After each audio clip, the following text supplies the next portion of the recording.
घर में से निकले ले आमा कवनी आमा, सुनी स्वामी और हमार जी। सुनी स्वामी और हमार जी।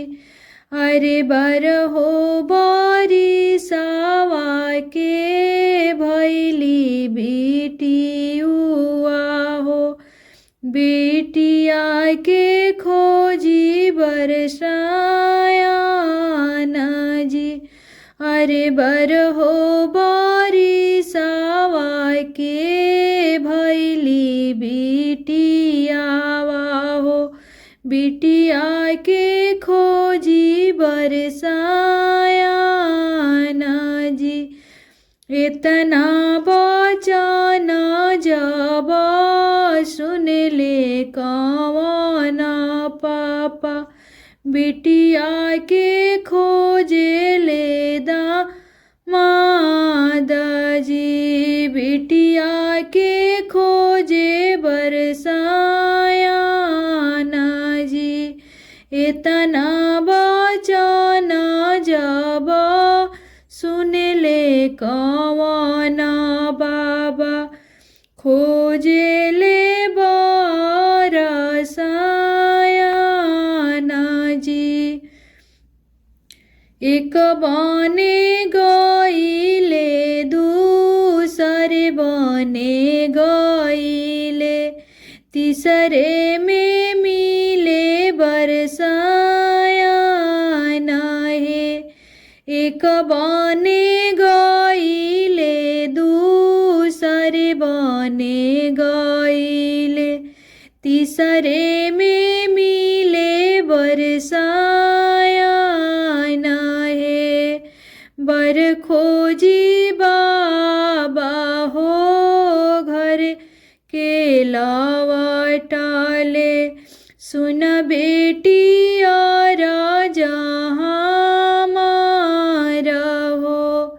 बर खोजी पापा हो घर के लवटले, सुन बेटी और हमार हो।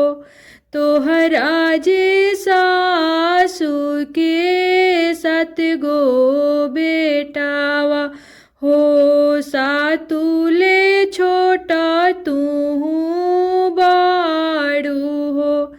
तोहरा जे सासू के 7 गो बेटावा हो, सातुले छोटा तू बाड़ू हो। एक ही बचन तू मनबू हो बेटी, कबहू न देबू जवाब हो। एक ही बचन तू मनबू हो बेटी, कबहू न देबू जवाब हो। भैल भीनु सारावा बेटी गैली ससुरावा हो, भैल बियाहवा हो बेटी गैली ससुरावा हो। सासू जे करे दुई आँख हो, भैल भिन बियाहवा बेटी गैली ससुरावा हो। सासू करे दुई आँख है, छऊ के देती सासू भर पेट भोजनवा हो। छोटकी के बहुते सतावे है, छऊ के देती सासू भर पेट भोजनवा हो।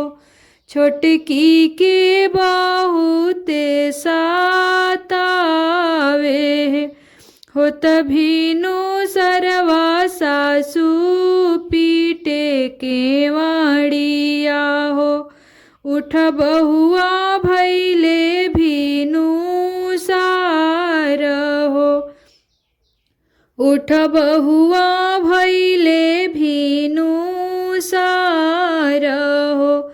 नव मन मोरे बहुआ कूटा हूँ पीसहूँ। नव मोरा मोरे बहुआ कूटहूँ पीसहूँ। नव मन भोजन बनाई है। नव मन मोरे बहुआ कूटहूँ पीसहूँ। नव मन भोजन बनाई है।